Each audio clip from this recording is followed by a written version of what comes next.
Olá, Olá, boa boa noite. noite. Tudo Um bom, prazer estar Renato? com você aqui. Prazer enorme ter você aqui de novo para mais uma live em apoio ao Junho Violeta. O prazer é meu. Parabéns pelo todo o seu trabalho. Realmente a comunicação é fundamental para a gente poder ajudar os pacientes, ajudar as pessoas a conviver melhor com as questões relacionadas com a visão, com a oftalmologia. Parabéns pelo seu trabalho, fico muito feliz de colaborar. Ai, que bom. Vamos lá, vamos começar.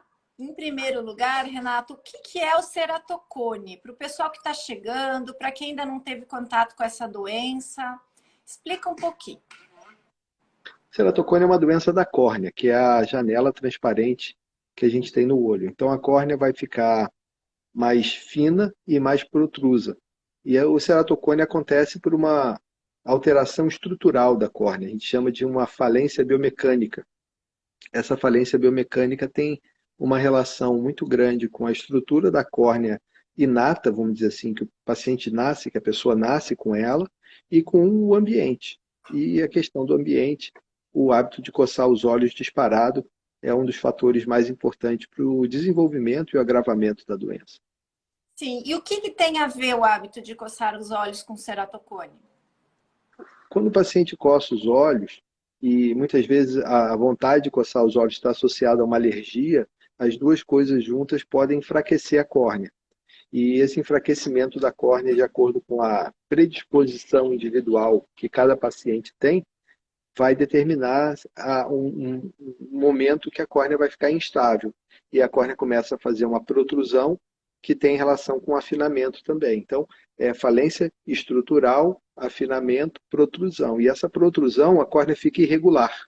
No que ela fica irregular, o astigmatismo fica irregular e a questão dos óculos para corrigir a visão ficam menos eficientes. Aí a pessoa pode eventualmente precisar de usar uma lente de contato especial para reabilitar a visão ou mesmo cirurgia. Sim.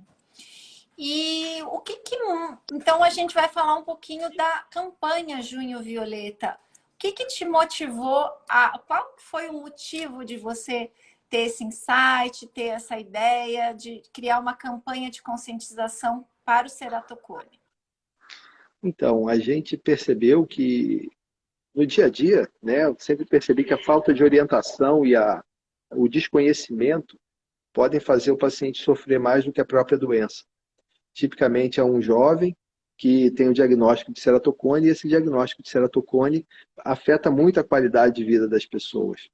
E a família fica doente, pai fica doente, mãe fica doente, existe problema do casal, às vezes você vê tios, avós, irmãos mais velhos, todo mundo doente por causa do diagnóstico e a falta de conhecimento e o desconhecimento, porque a pessoa vai na internet e o Dr. Google pode muitas vezes dar informações mais menos positivas, e aí a pessoa vê que pode precisar fazer um transplante, vai ficar com medo de ficar cego. Então, é importante orientar sobre a doença.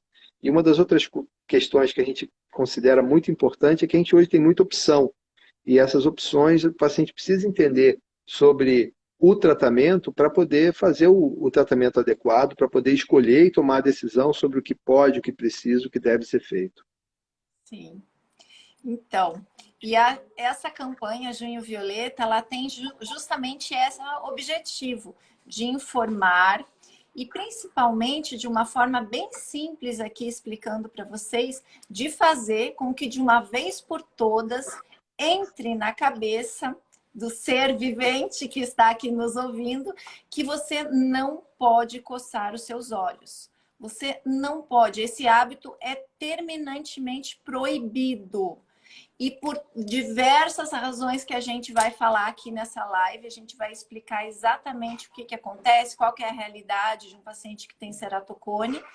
Então, eu quero que vocês agora compartilhem essa live para todos os seus familiares, amigos que coçam seus olhos. Vamos fazer como nós estamos fazendo aqui, apoiando a campanha Junho Violeta. Faça a sua parte, compartilhe com quem você ama, para que essa informação seja disseminada. É muito importante porque poupa a vida, poupa a visão das pessoas, poupa um incômodo, poupa um transtorno familiar tremendo, um gasto de dinheiro tremendo. Hoje eu estava vendo vários comentários nos vídeos e muitas pessoas se queixam disso porque é uma doença que exige um tratamento que acaba se tornando caro para quem não tem muitas condições. Então vamos lá, gente, vamos começar isso aqui. Eu quero que vocês deixem as respostas, as perguntas aqui nesse balãozinho, que fica mais fácil para eu ir olhando e o doutor Renato, a gente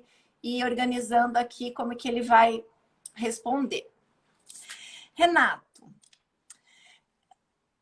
a pergunta título dessa live: eu tenho ceratocone. E agora? Será que eu vou ficar cego? Então, essa é a pergunta que é o título do livrinho que eu escrevi, né? Que tem a personagem Violeta, que foi inspirada, ela não é uma personagem real, é uma personagem inspirada em algumas centenas de pacientes que eu atendo, e volta e meia eu vejo um paciente que é muito parecido em vários aspectos com a história da Violeta. E a história é você entender, o tratamento tem uma base, e a base do tratamento é a orientação, a consciência. Isso tem a ver com aquela questão de Hipócrates, né, que é o pai da medicina, que mais de 2.500 anos atrás ele fala que a gente poucas vezes vai curar, muitas vezes vai aliviar, mas sempre tem que confortar. E a gente tem que estar preparado para esse tipo de trabalho, para esse aspecto do nosso trabalho, que às vezes é mais importante do que fazer aquela cirurgia com a tecnologia de ponta para fazer a coisa, vamos dizer assim, resolver. Você tem que ter o aspecto, vamos dizer assim, humano. É por isso que a gente tenta trabalhar com conhecimento, inteligência artificial aplicada, tecnologia de laser, muita coisa que a gente faz no desenvolvimento da medicina, e a gente sempre, eu, pelo menos eu acredito nisso, que o médico nunca vai ser, vamos dizer assim, substituído pelo robô, uma vez que você tem a necessidade do aspecto humano, dessa conexão, que a gente tem que ter consciência sobre, vamos dizer assim, a relevância fundamental desse trabalho. E é claro que a gente, na faculdade, a gente, desde na residência, na pós-graduação, você sempre tem um treinamento mais técnico, mas é importante a gente ter esse aspecto mais humano, e que é um desafio, muitas vezes, no nosso dia a dia, a comunicação entre dois seres humanos é, muitas vezes, difícil de você ter aquela questão de passar a mensagem. Você falou muito bem, a passar de uma forma fácil de entender, traduzir o Medicaid, né? Porque a gente às vezes está falando no nosso dia a dia, a gente lê muito artigo, a gente escreve e acaba que pega, vamos dizer assim, algum vocabulário que muitas vezes o paciente não entende. É. Então, tem que explicar de uma forma bem fácil de entender. Às vezes eu pego um papel e muitas vezes eu desenho. Opção 1, opção 2, opção 3. E é aquela coisa, o transplante, por exemplo, já foi a única opção, né? Quando eu fiz o meu treinamento em córnea, foi no final do século passado, literalmente, 1999, lá em São Paulo. Ai, meu Deus, eu também O sou dessa professor época. Cadete Vital. A gente do século passado. Só tinha transplante de córnea que a gente fazia numa fase mais avançada da doença para reabilitação visual. Hoje a gente faz o transplante como última alternativa, mas não é porque é a última alternativa que é uma alternativa ruim. De todos os transplantes de córnea, de todos os transplantes de órgão sólido, o de córnea é o melhor. E de todos os transplantes de córnea, o ceratocone está no topo da lista de chance de sucesso. Mas é uma reabilitação lenta, você tem risco de rejeição. O transplante, depois de 15, 20 anos, você pode precisar de fazer um novo transplante quando tem sucesso, por causa do envelhecimento da córnea, da parte das células internas da córnea, do endotélio. Então, tem muita coisa que a gente precisa passar para o paciente para ele sofrer menos do que precisa. E o conhecimento é o melhor remédio para isso. Uhum. Vamos começar falando para o pessoal, contando para o pessoal como que começa o ceratocone, a idade de início, de surgimento, como que são os primeiros sintomas, porque às vezes você está com alguém aí, o seu filho, em casa, adolescente, criança, que coça muito os olhos. Quais seriam os primeiros sintomas para as pessoas desconfiarem? Olha, é tipicamente uma criança, eu diria que na faixa de 5 a 10 anos de idade, que começa a coçar os olhos e eventualmente ter dificuldade de visão. Mas pode aparecer em qualquer época. Eu já vi ceratocone aparecer na adolescência, no adulto jovem e até mesmo um paciente que vem operar catarata, a gente descobre que tem o ceratocone e nunca descobriu esse diagnóstico. Você faz o diagnóstico quando você faz um exame mais específico para estudar a melhor forma de ajudar no planejamento da lente que a gente vai implantar dentro do olho e você descobre o ceratocone. Tem até um estudo americano que fala que ceratocone subclínico pode acontecer até em 10% dos pacientes que vai operar catarata, dependendo do critério diagnóstico que você usa. Isso é realmente muito importante. Mas quando você fala em criança, o sintoma mais importante é a dificuldade de visão. É a dificuldade visual, a dificuldade da pessoa ter, vamos dizer assim, uma qualidade visual no dia a dia. O olho vai ficando mais cansado e está muito associado ao hábito de coçar os olhos. A questão da alergia, que de uma forma direta e indireta faz o paciente coçar os olhos e isso causa e agrava o problema. Sim. Mudanças muito rápidas de grau, o grau que vai aumentando rapidamente, o eixo do astigmatismo que vai trocando rapidamente, quando você sai para a rua, vê, estoura todas as luzes, esses são sinais importantes, né? Os faróis dos carros. Esse sintoma que você falou tem a ver com o astigmatismo irregular. A pessoa, quando olha para uma luz, a visão espalha por causa do astigmatismo irregular. Isso até a gente consegue, com algum tipo de exame, conseguir entender como o paciente enxerga. E entender como o paciente enxerga é muito importante para a gente poder até planejar o melhor tratamento que você vai fazer para o paciente. Isso. Eu achei interessante a pergunta da Ana aqui. Ela diz assim, ela tem ceratocone, já fez até transplante. Agora ela está grávida. Ela pergunta assim, qual que é a preocupação que ela tem que ter com o filho dela? Ele já vai nascer, porque o ceratocone é uma doença genética, tem uma porcentagem de ser genético. A criança já nasce com ceratocone, a partir de que idade ela tem que cuidar, se ela pode prevenir? Ótima pergunta. Um pouquinho também, antes de tudo, essa questão do genético, do fator só ambiental. Então, o ceratocone, eu acredito que quando a gente começa a estudar uma doença, se especializar nessa doença, a gente começa a ver todas as respostas ligadas ao que a gente está estudando. Então, eu diria que qualquer doença em medicina, qualquer doença mesmo, pode estar resumida em dois fatores. A parte da susceptibilidade genética, da predisposição para aquela pessoa de desenvolver a doença e o ambiente. E no meio do caminho está um pouco da epigenética, que isso tem a ver com como é que a pessoa está se comportando e pensando e vibrando dentro do aspecto da relação com o ambiente.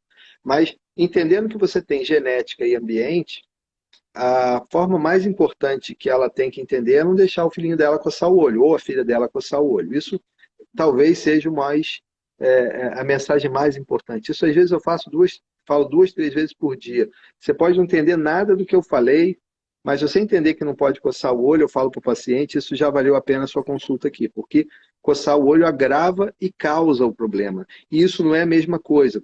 Por que eu falo que não é a mesma coisa? Eu digo que a gente ainda não tem capacidade de diagnóstico para entender o que é o ceratocone genético, o que é a ectasia secundária ao ambiente. A gente não tem essa capacidade ainda, mas eventualmente a gente está desenvolvendo muita tecnologia de diagnóstico por imagem da córnea para caracterizar a curvatura da topografia com P, a estrutura com tomografia com M, a estrutura de camadinhas da córnea, que a gente chama de tomografia segmentar, com o mapa da casquinha de célula superficial, que é o epitélio, o estudo biomecânico da córnea, a questão da qualidade da visão, as aberrações ópticas, que é aqueles pontinhos espalhados que você falou, tudo isso dá para a gente informação sobre o que está acontecendo na córnea e no olho do paciente. Uhum. A questão da genética, a gente está começando a ver testes genéticos, tem uma empresa americana que já tem um kit de teste genético, e eventualmente isso vai começar a ter mais informação clínica, mais conhecimento acumulado para a gente ver a relevância disso.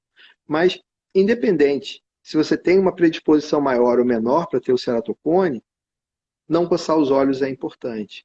Você me perguntou sobre a genética. Os estudos mostram que familiares de pessoas com ceratocone, 20% dos pacientes com ceratocone vai ter um familiar que sabe que tem ceratocone. Só que é comum, você tem o pai e a mãe, eles querem marcar uma consulta no mesmo dia do filho, e você vê que a consulta identifica um ceratocone que a gente chama subclínico, ou mesmo até o nome frusto, que é uma doença incompleta, que não evoluiu até uma fase, vamos dizer assim, plena, que a pessoa tem sem saber, e só vai saber se fizer os exames. Esses exames são importantes para a gente avaliar uma pessoa que é candidata para fazer uma cirurgia de correção do grau, a cirurgia refrativa, que de fato fez toda a diferença para o desenvolvimento do ceratocone, do conhecimento sobre o ceratocone. Porque eu até falo muito sobre o aspecto, será que é um aliado ou um vilão? Né? Porque a cirurgia refrativa, quando você faz um paciente com uma córnea mais frágil, pode determinar o que a gente chama de um ceratocone iatrogênico, né?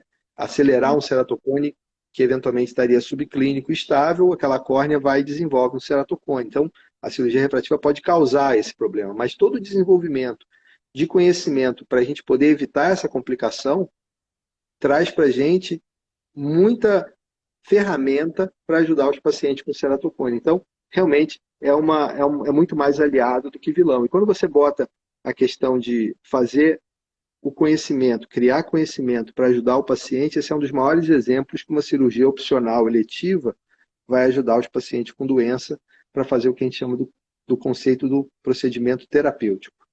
Sim. Então, gente, vocês viram que ele falou que assim, às vezes esses números são difíceis de quantificar, mas alguns estudos comprovam isso, que as pessoas que têm ceratocone, em torno de 20%, elas têm um fator genético. Os outros é o fator ambiental, que é coçar os olhos. Você veja como é importante isso. Você vê quanto dessa doença poderia ser evitada. E é por isso que existe uma campanha de conscientização, um mês dedicado, uma campanha internacional.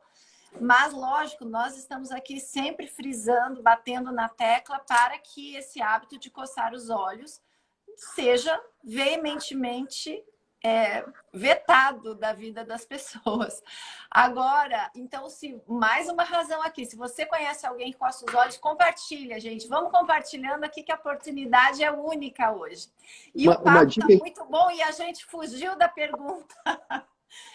Uma dica importante, que é, se a pessoa quer muito coçar os olhos, que a pessoa que está com vontade de coçar o olho, você eventualmente tem que dar alguma solução para ela. Ela pode apertar aqui no cantinho a carúncula. A carúncula você pode apertar sem problema. A mão tem que estar limpa para você não levar contaminação para o olho, uma conjuntivite, por exemplo. Mas se você apertar a carúncula, a vontade de passar os olhos, você aperta por uns 5 segundinhos que passa a vontade de coçar os olhos. Isso é uma dica muito importante que pode fazer a diferença. Jogar água gelada também, gelo, encher uma bacia de gelo e jogar, porque a vasoconstrição faz com que alivie essa sensação, né? Na hora do apuro. Mas, na realidade, né, você estava falando aqui desses ceratocones que semanalmente, a gente descobre e faz diagnóstico de ceratocone em pessoas que nem sequer imaginavam que tinha. Hoje mesmo aqui, uma das minhas últimas pacientes, agora à tarde, estava trazendo os exames pré-operatórios para cirurgia refrativa, 45 anos, um grau alto de hipermetropia, entendeu? Nunca nem desconfiou nada. Vamos ver. Então, um ceratocone frusto, um ceratocone que não se desenvolveu. Aí eu perguntei para ela, mas você coça os olhos? Não, doutora, eu não coço. E tal. E eu ali anotando os exames e conversando. Ela assim, doutora, eu só coço os olhos quando eu fico com sono. Quando eu fico com sono, eu coço. Aí eu falei, mas por que você coça? Porque eu acho que coçar quando eu tô com sono me desperta, não é? Até ao contrário, né? Quando você coça os olhos, você tem uma manobra vagal e aí você fica até mais relaxado. Mas se ela fica com sono todo dia, então ela coça todo dia, né? Então não. Exato, tem essa eu conheço outras pessoas também que fazem isso, aperta o olho para se acalmar, para se concentrar. Mas é assim, você vê, é isso que eu falei para ela, olha, não tem sentido isso que você está falando, não vai cortar o seu sono, coçar os olhos, apertar os olhos. Ah, mas ela acha que entende? E aquilo nem estava no radar dela, aquilo também. Depois, a gente conversando, que ela se ligou que ela tinha esse hábito. Ó, coçar os olhos é tão importante. Tem um colega na França, o Damien Gatinel, que ele fala que ceratocone só acontece se você coçar os olhos. Ele fala sine qua non. Todo paciente que tem ceratocone tem porque coça os olhos. Eu brinco até com ele, é muito meu amigo, um colega que tem muitas contribuições, a gente já conheceu ele há quase 20 anos. Eu falo que na medicina c'est comme l'amour, ni jamais ni toujours. Isso é muito importante porque tem paciente que não coça os olhos e tem ceratocone. Esse é o que eu chamo que é o ceratocone de verdade, aquele ceratocone genético, que só de piscar a córnea já está fraca, vai ter a progressão. E esse é o tipo do paciente que precisa de ser identificado para fazer o tratamento o mais rápido possível, porque quando você identifica a doença no início e trata de forma adequada, principalmente com os procedimentos cirúrgicos, você vai ter mais chance de evitar o transplante, de ter sucesso no tratamento. Claro. Então vamos responder a Ana aqui, que ela está ansiosa. Ela está grávida, ela tem ceratocone, um ceratocone grave, ela teve até que fazer transplante de córnea. Quais os cuidados? O bebê dela já vai nascer com ceratocone? Não, o ceratocone aparece na infância e começa a desenvolver nessa fase. Então, o ceratocone só vai aparecer numa idade da infância que, dependendo se ele vai coçar os olhos ou não, vai ser o que vai agravar. Então, primeiro fica tranquila que a questão de você ter ceratocone não quer dizer que seu filho vai ter com certeza. Isso é muito importante, né, para a gente deixar bem claro. E se você fala assim, o que eu posso fazer para ajudar? Você pode fazer para ajudar desde criança, você ensinar que não pode coçar os olhos. Tira a mãozinha do olho, que você vai estar imprimindo no subconsciente desde a formação mais tênue da idade que não pode coçar os olhos. Eu acho até que isso é uma coisa que devia ser feito, por exemplo, o bebê começa a botar a mão no olho, no nariz, na boca, a gente tira, a gente não deixa, ensina que é feio.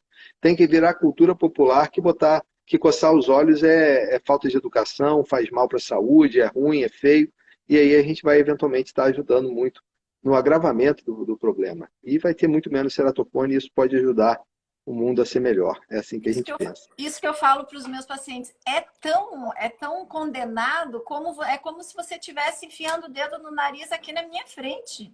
É horrível, é um hábito péssimo e tal. Porque isso tem que ser conscientizado. A gente precisa mudar essa realidade.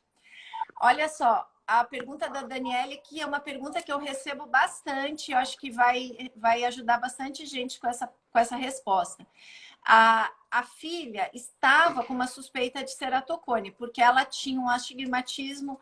Lógico que, assim, um caso muito particular dela, a gente nem está vendo o exame. Mas, de uma forma geral, eu recebo perguntas, assim, de pessoas que têm um astigmatismo. Ela fala aqui que o astigmatismo da filha era 5,5.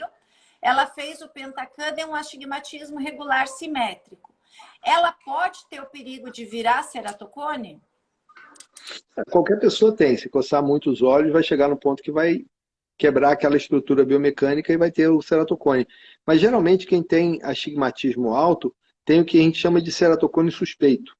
E eu tenho uma consideração que eu falo que eu não preciso de nenhum exame para falar que o paciente é suspeito. Ele é suspeito pelo simples fato de eu estar examinando ele, eu tenho essa suspeita que a gente tem que afastar.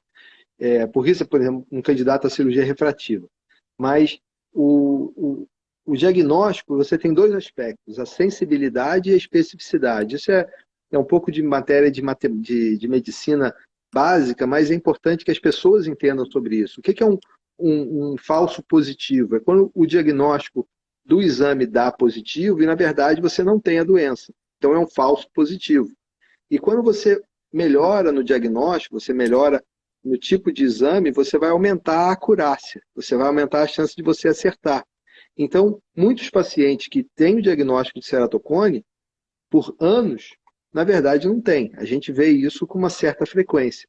E é por isso que você tem que fazer o diagnóstico mais avançado, além da superfície, literalmente, mais profundo com a tomografia, como você falou, o Pentacam é o tomógrafo de córnea mais usado no mundo e a gente trabalha com esse aparelho há bastante tempo, até ajudou a desenvolver alguma funcionalidade clínica para poder ajudar na decisão clínica, no diagnóstico, para poder fazer um diagnóstico mais sensível, para falar quando a doença está presente, apesar de não ter muita clínica, muita queixa, etc. E quando a doença não está presente, aumentando a especificidade para você descartar a doença. E isso ajuda muito as pessoas. Tem muito paciente que realmente você faz essa observação, isso pode ajudar muito. Mas mesmo quando eu faço essa observação, você não tem ceratocone, mas você tem um astigmatismo, eu falo, não coça os olhos. Mais importante ainda é que você não coça os olhos, porque possivelmente o astigmatismo pode ter uma predisposição maior, o que pode eventualmente ser mais bem estudado com o estudo da estrutura da córnea, biomecânico que a gente faz hoje em dia do ponto de vista clínico, cada vez com mais relevância. Quanto mais você sabe que esse exame é importante. Isso. E seguindo aqui a pergunta da Ana, ela pergunta assim, porque daí no outro olho ela tem ainda não fez o transplante, está com ceratocone. Quem está grávida tem o risco de piorar o ceratocone? Quem tem ceratocone pode engravidar? São perguntas que eu recebo. Não, eu acho que quem tem ceratocone não tem nada contra engravidar. Você tem que tomar cuidado para não coçar os olhos na gravidez. Tem muitos artigos que mostram casos clínicos de pessoas que na gravidez pioraram o ceratocone. A gente mesmo no grupo aqui fez uma paciente com mais de 38 anos, engravidou e teve um ceratocone progressivo. E nessa situação a gente tem que explicar que não pode coçar os olhos, mas a questão de planejamento familiar eu acho que é muito mais complexo do que ter ou não ter ceratocone. Isso é muito importante, ela não ficar com essa culpa. E em relação ao outro olho desenvolver o ceratocone ou não, aí que é mais importante não coçar os olhos, porque com a gravidez, a barriga dilata, os hormônios fazem toda a parte da estrutura do que a gente chama matriz extracelular, o colágeno, fica, vamos dizer assim, mais flexível, mais chance de dilatar, para a barriga crescer e a córnea pode realmente ter essa influência. O hormônio tem isso e esse efeito. Então, é a hora que coçar, é o momento, é o período que coçar os olhos faz mais, vamos dizer assim, risco. Isso não só para uma pessoa que tem ceratocone, mas para uma pessoa que fez cirurgia de miopia, a correção visual a laser, do LASIK, do PRK, ou o SMILE, você tem na gravidez uma chance maior de você ter uma instabilidade da córnea. E falar para o paciente não coçar os olhos nessa fase da vida talvez seja a fase mais importante. E usar um lubrificante, o ômega 3, a vitamina, tudo isso pode, vamos dizer assim, fazer a diferença.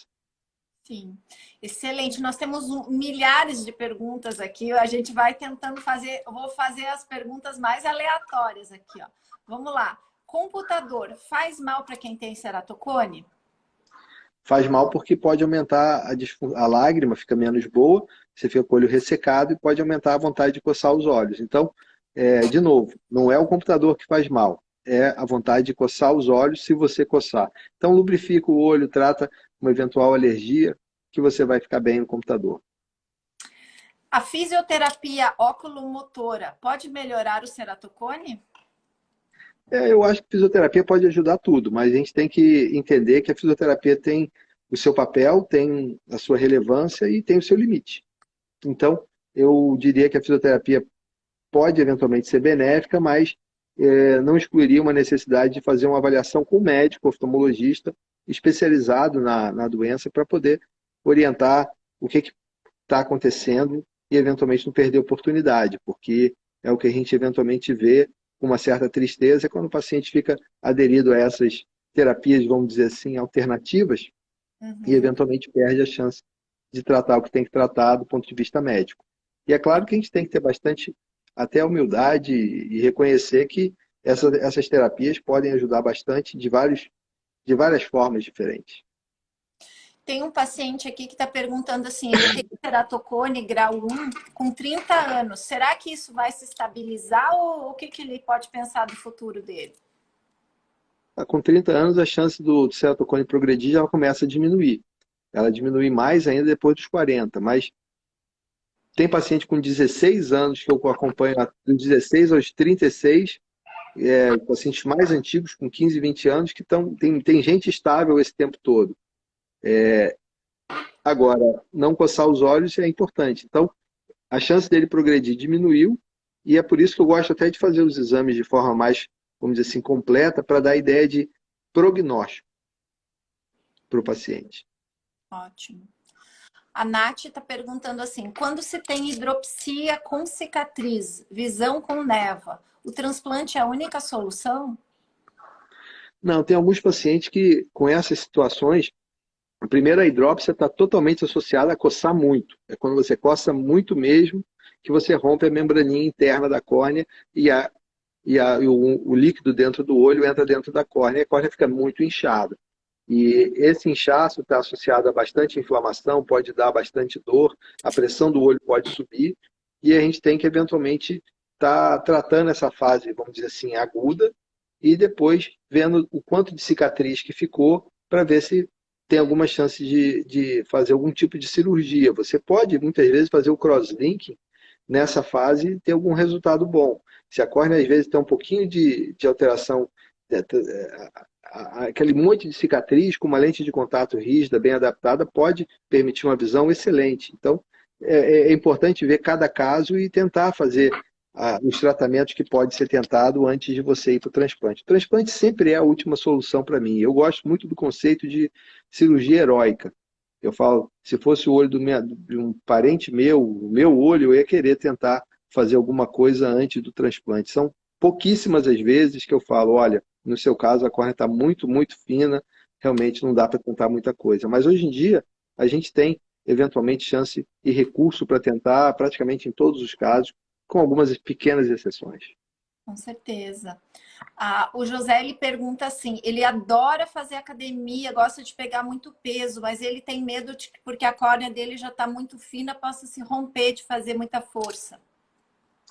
Olha, a manobra de Valsalva, né, que é você pegar peso, essa coisa, ela não está associado a um risco de ruptura espontânea. Isso não acontece. O se acontece seria muito improvável de ser só por causa disso. Mas toma mais cuidado até com a coluna do que com o olho, eu acho, se pegar muito peso. Mas não coçar o olho enquanto não ter trauma, para você não ter aquele pressão em dois sentidos, aí pode ser importante. Tem uma condição que é a córnea, vamos dizer assim, muito frágil, que a córnea é muito fina, que é o ceratoglobo, que pode ter ruptura espontânea. Então, esse tipo de paciente pode ser, vamos dizer assim, mais orientado para evitar mínimos traumas e talvez o pegar peso pode ser um risco maior. Mas isso é menos comum e, mais uma vez, eu falaria para ele procurar um oftalmologista para fazer um exame da córnea para poder entender o quanto de afinamento ele tem e, com certeza, acompanhar de forma mais adequada. Uhum. E Peraí. Fugiu. Sim. Os pacientes com ceratocone, eles têm muita preocupação na hora de dormir. Qual que seria a recomendação? Às vezes tem medo de dormir com a mão embaixo, de virar o rosto muito para baixo. Olha, Cláudia, excelente você lembrar disso, porque não é só coçar os olhos, é o hábito de pressionar contra o olho. Então, se a pessoa dorme de bruço, principalmente em cima da mão, você pode estar fazendo um mecanismo até pior do que coçar os olhos, porque aquilo fica naquela posição durante muitas horas. E, de alguma forma, o calor, a temperatura do corpo muda durante o sono, essa temperatura pode favorecer a um enfraquecimento até mais acentuado. Então, não dormir fazendo pressão contra os olhos é muito importante. Então, é não coçar os olhos e não dormir fazendo pressão contra os olhos. Na verdade, qualquer tipo de pressão contra os olhos pode fazer essa fragilização da estrutura. Então, pode dormir até de bruço, mas não dorme de bruço com a mão debaixo do rosto. E se for botar, bota debaixo do lado do rosto, em vez de não deixa pressionar contra o olho. A gente tem a caixa do nosso rosto, tem esse osso, que é o osso orbitário. Esse osso ele protege o nosso olho. Mas quando você consegue botar a mão, você vai achar um ângulo que você vai botar o dedo, vai botar esses ângulos fortes contra o globo ocular, e isso realmente é muito perigoso para a questão do ceratocone e da ectasia da córnea. Sim. Então, beleza. Então, agora vamos passar para a parte do tratamento, que tem dezenas de perguntas aqui sobre o tratamento. Vamos falar um pouquinho sobre o crosslink, quando ele é indicado. Tem uma pergunta aqui, a filha está com 15 anos, já tem indicação de fazer cross? Essa é uma questão relativamente controversa. Eu acho que o crosslink mudou o nosso horizonte. Até pouco tempo, até meados dos anos 2000, a gente só teria reabilitação visual como objetivo no tratamento do ceratocone. Então, hoje, eu diria que a gente tem dois objetivos diferentes. Primeiro, orientar o paciente sobre a doença, que é um objetivo que deve ser, vamos dizer assim, identificado e reconhecido para a gente poder promover isso, que é o que a gente está tentando fazer aqui, que a gente se esforça com a campanha Junho Violeta. A gente tem não deixar progredir o ceratocone e reabilitação visual. E aquela máxima popular que prevenir é melhor que remediar, a gente tem que botar na balança que às vezes o tratamento pode ser mais chance de sucesso, mais chance de você causar mais problema do que solução. E é muito importante a gente tomar cuidado com a indicação do crosslink, porque se o paciente tem boa visão e eventualmente está com a estrutura da córnea que ainda não está, vamos dizer assim, tão necessitada de fazer o crosslinking, a chance de você ter uma cicatriz, de você piorar, pode ser maior. Então, tem que ser muito bem indicado. A ideia de generalizar qualquer pessoa que tem ceratocone, vamos dizer assim, precisa fazer o crosslink o quanto antes, é uma ideia que eu não concordo com ela. Mas alguns colegas que eu respeito muito, eles defendem isso. É por isso que quando eu falo dos exames complementares, você tem que primeiro confirmar o diagnóstico para você não tratar um falso ceratocone, você tem que dar uma avaliação de entender o estadiamento, quão grave que essa doença está, e eventualmente fazer uma ideia de prognóstico, para você ver a chance de ceratocone progredir. E eventualmente entendendo essa chance do ceratocone progredir, você não precisa esperar uma progressão para ficar documentada. Às vezes a própria história clínica, o paciente, eu pergunto, você está se sentindo mal, mas você acha que está piorando? Que é uma coisa diferente estar ruim e estar ficando pior. São dois, vamos dizer assim, conceitos diferentes, são duas situações diferentes. Então, o crosslinking tem que ser indicado, aí quando está indicado, por isso que eu falo que pode ser paradoxal, pode ser contraditório. Quando precisa fazer, tem que fazer logo. Se eventualmente não precisa, tem que avaliar se deve com muito cuidado. E tem que entender o que você está buscando com a cirurgia. E quando você fala da necessidade de fazer a cirurgia, seja por progressão da doença ou pela visão não estar adequada com óculos e com a lente de contato, a gente tem que fazer o quanto antes para aumentar a chance de sucesso. Sim. O Márcio pergunta, o crosslinking customizado já é uma realidade? O conceito de customizado, de individualizado, é uma realidade, sim. É que existem muitas questões assim de aparelhos, né? Tem um aparelho que é feito por uma empresa americana que ainda não chegou no Brasil, que é o Mosaico, que faz uma luz de uma forma diferenciada. Mas a gente faz um crosslinking individualizado praticamente para todos os casos já, desde que eu comecei a fazer o crosslinking em 2008. Mas o que é o crosslinking individualizado e o que é, vamos dizer assim, o aparelho que faz uma luz de uma forma, vamos dizer assim, individualizada? São duas coisas diferentes. Mas é uma realidade, eu acho que vai ser cada vez mais o jeito de fazer sempre, você individualizar e tratar de acordo com a necessidade de cada paciente. Não só a questão de jogar a luz onde precisa ser, vamos dizer assim, irradiado para fazer a reação de crosslinking de uma forma mais específica para aquele paciente, mas também de não tirar a casquinha de célula superficial, que é fazer o tal do EPI-ON, sem tirar o epitélio. Isso, a reabilitação é melhor, a velocidade de recuperação é mais rápida, o desconforto do paciente é muito menor. E é claro, você vai ter menos crosslinking, mas eu até falo que a diferença do remédio e do veneno é a dose. Então, um pouquinho de crosslinking pode ser o suficiente para aquele paciente. Então, para aqueles pacientes que têm a visão boa ainda, que têm uma chance maior de progressão, a gente eventualmente indica o EPION. Existe o crosslinking natural, né? O crosslinking é um procedimento que é baseado numa reação fotoquímica da luz azul, das ultravioleta. Você tem a riboflavina, que é um cromófago, você tem uma medicação amarela que vai impregnar na córnea, e o oxigênio. Se você comer mais riboflavina, você vai ter uma reação de crosslinking e isso já está bem provado. Então, a dieta, a suplementação alimentar pode fazer a diferença. Isso eu indico para todos os pacientes. Ômega 3 e vitamina B2, eu indico para todos os pacientes, é claro. Não é para sair por aí tomando tudo quanto é vitamina sem uma orientação médica, mas realmente eu falo que é mais arte do que ciência, mas já tem muita ciência que embasa a gente poder fazer esse tratamento para os pacientes. A Thelma está perguntando aqui. Ela já tinha ouvido falar do crosslink natural, mas ela ficou em dúvida. Que sempre falaram que o sol fazia mal. E agora? A exposição ao sol é o crosslink natural? Ela está confusa. Tem que usar, tudo é dose, né? Você ficar meio dia no sol, você vai ter queimadura de pele. Você vai ter chance de ter câncer de pele. E os dermatologistas fazem isso. Que nem a gente faz a campanha Junho Violeta para falar que não pode coçar os olhos, os dermatologistas falam para a gente proteger do sol, usar filtro solar, para a questão da prevenção do melanoma e dos outros cânceres de pele também. Então, é tudo questão de você, vamos dizer assim, fazer um, um equilíbrio entre a exposição e a proteção.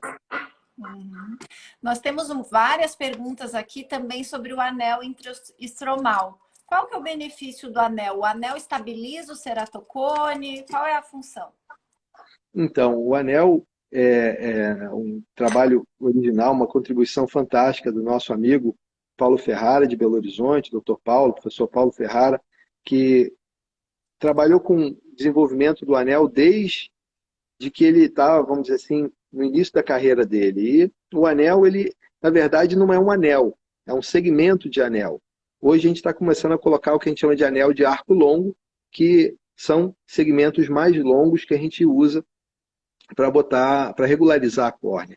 O anel ele regulariza o conceito que é colocado, que é uma cirurgia, vamos dizer assim, ortopédica, que regulariza a córnea para ficar menos, vamos dizer assim, a irregularidade menor, você consegue corrigir a visão com óculos ou com uma lente gelatinosa.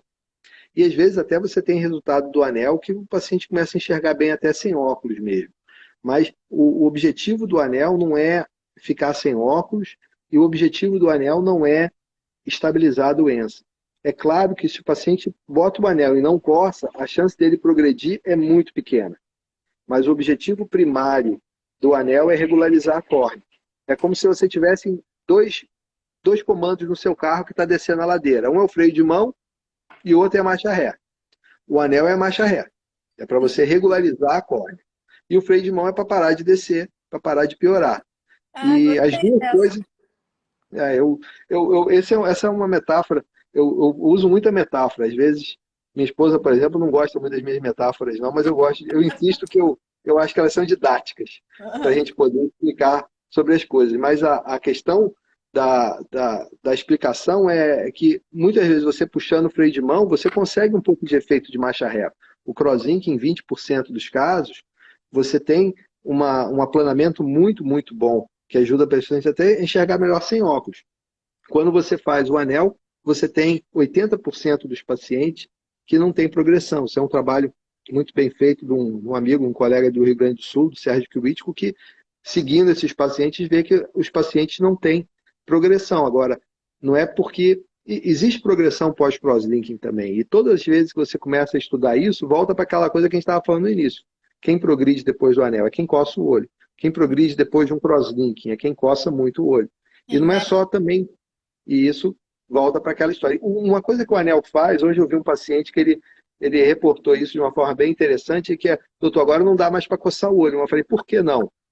Ele colocou o anel, porque quando eu toco no olho fica sensível. Então o anel, de alguma forma, pode dar essa sensação de desconforto quando ele coça, que não tem mais aquele prazer que ele tinha quando ele coçava, e também o medo do paciente de coçar o olho, coçar o olho pode fazer extrusão do anel, que é uma complicação que eventualmente acontece. Excelente. É isso que a Marcela perguntou aqui sobre a extrusão do anel. Mas deixa eu te falar que eu achei interessante a pergunta do Márcio. Ele falou assim, ó, com relação à estabilização do ceratocone, se o meu grau está estável, é sinal de que o ceratocone estabilizou? Provavelmente sim. A progressão do ceratocone impacta no grau, mas quando você tem uma progressão muito leve, pode estar acontecendo progressão antes de piorar o grau, e isso pode acontecer também. Então, depende muito dos exames, da sensibilidade dos exames para detectar essas alterações. Mas quando você tem um grau estável, a chance de você estar progredindo é muito pequena. Sim, excelente. Não me adaptei com as lentes esclerais. Existe gelatinosa? Quais procedimentos existem? A lente de contato, ela dá a melhor visão para o paciente. E é a lente de contato especial. A lente de contato tem que ser bem adaptada e tem que ser para um profissional competente que se dedica a isso. Eu, por exemplo, não me dedico a isso. A lente de contato, ela não para a progressão do ceratocone. A lente de contato, ela tem a capacidade de dar a melhor visão para o paciente. E quando bem adaptada, ela não faz o ceratocone piorar também.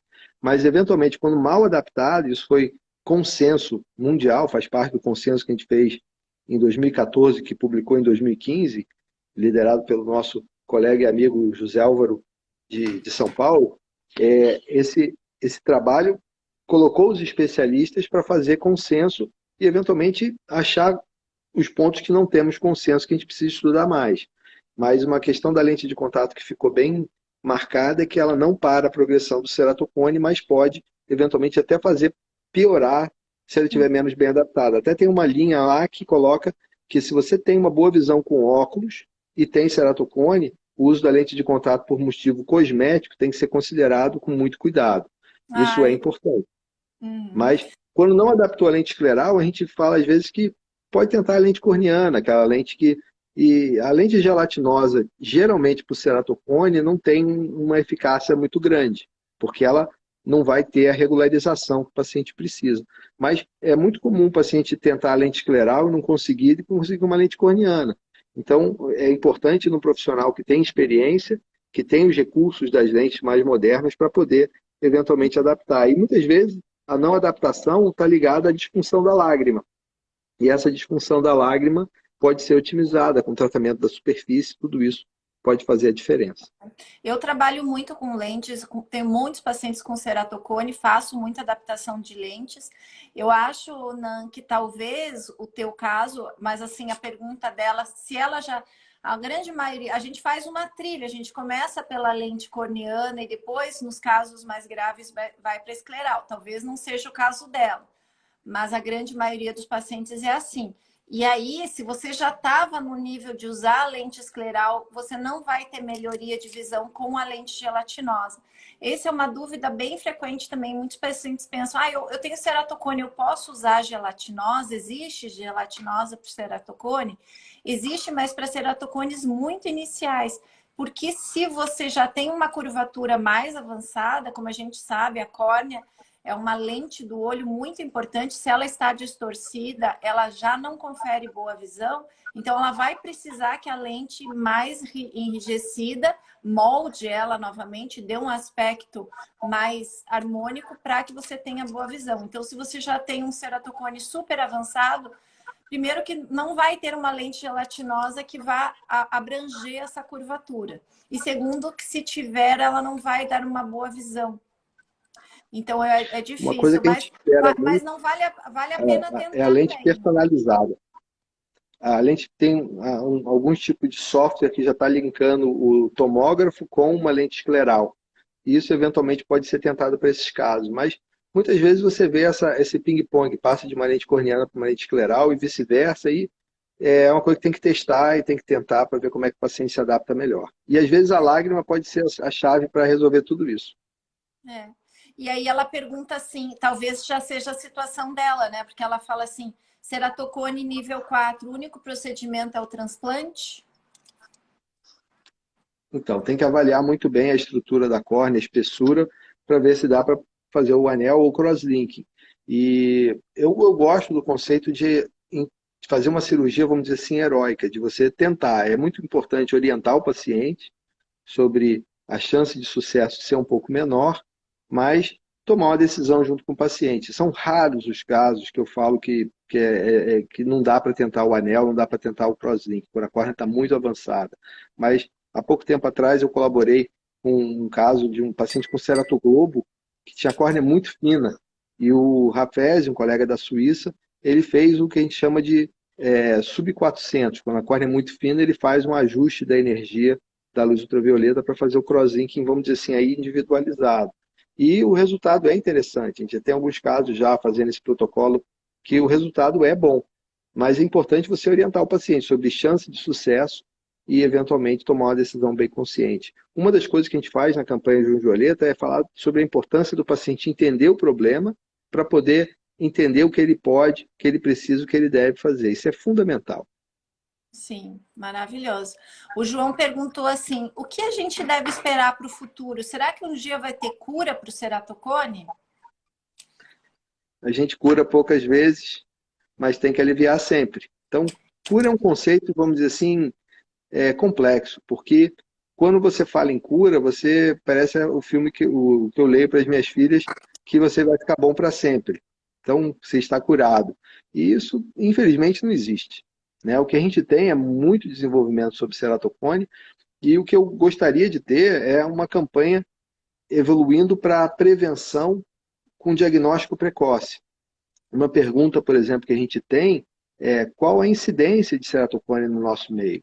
E a gente tem alguns estudos na literatura internacional que falam sobre um caso para 2.000, 1,5%, 4,7%, que seria muita gente, 1,5% já seria bastante gente. Então a gente tem, hoje, foi recentemente aprovado uma tese de mestrado lá na Unirio, onde eu sou professor, que a gente vai examinar a comunidade do hospital, da universidade, para eventualmente fazer o diagnóstico, para ver a quantidade de pessoas que não sabem que tem a questão do ceratocone. E, eventualmente, dentro dessa informação, a gente vai ver a quantidade de gente que pode ter uma doença eventualmente tratada, atenuada, antes de virar um problema mais grave. E talvez com a tecnologia evoluindo, você vai ter no celular um tipo de sistema de imagem da córnea para fazer o que a gente chama de screening. Screening vai identificar quem precisa ser mais bem examinado. E com essa avaliação, a gente vai poder fazer em larga escala para as escolas, na fase, vamos dizer assim, com 5 anos, de 6 anos de idade, já começar a fazer, talvez até antes, já começar a fazer esses exames e, eventualmente, identificando as crianças que têm uma chance de ter o problema ou tendo o problema, já começar a fazer o tratamento da forma mais, vamos dizer assim, precoce. E sempre tomando cuidado para não tratar mais do que precisa, mas menos do que deve. Exatamente. A Vânia, ela perguntou assim, como que se faz o diagnóstico do ceratocone? Ela já fez a topografia da córnea e deu normal. Se a topografia deu normal, a chance dela ter ceratocone é muito pequena. A necessidade de você ir além da topografia é quando você vai fazer uma cirurgia de miopia, por exemplo. Você tem que avaliar se essa córnea tem uma possibilidade de ser enfraquecida pela cirurgia de correção visual a laser. Então, se a topografia está normal, a gente tem que realmente considerar se existe algum fator de risco que indicaria mais exames.